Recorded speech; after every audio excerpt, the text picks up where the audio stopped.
Nepal's map fixing has triggered a series of comedy of errors for the Himalayan country.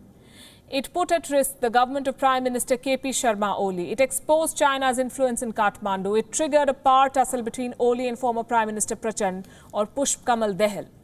4 months since the new map, we have another example of the widening divide between the two camps.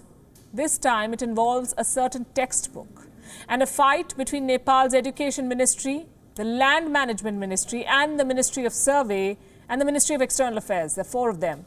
Here's what's happening. The Ministry of Education released a textbook on the 15th of September.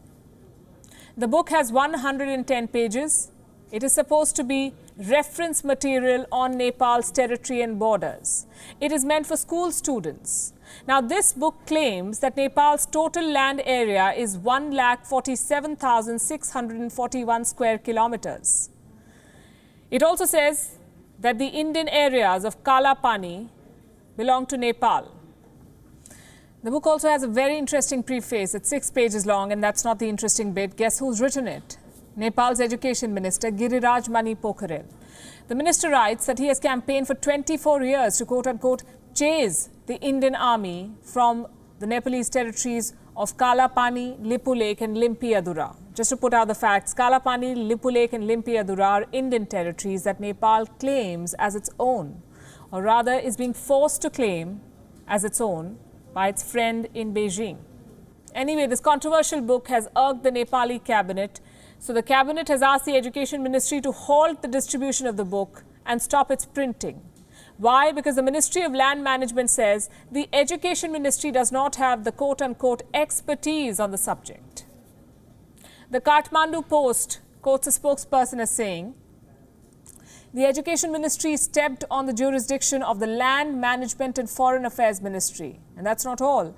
The Ministry of Foreign Affairs apparently had no clue about this book. So is this a case of a communication gap, or is there more to it? There certainly is. There's politics. Our sources tell us that this is the Prachanda camp at work. They're trying to win brownie points on nationalism. The education of Minister of Nepal is Prachanda's man. And he wants this book out. The Oli camp, on the other hand, seems to be trying to course correct or just stop Team Prachanda from scoring a point. The Land Management Ministry, which is led by the Oli camp, is relying on 5 points to justify the book ban. First, it says the book has a number of factual errors. We agree. Second, it says that it's not the job of the Education Ministry to decide on issues like area and border. Third, the preface is outrageous and inappropriate. Again, we agree. Fourth, the Land Management Ministry says certain content should not have been published at all. And fifth, it objects to the timing of the publication.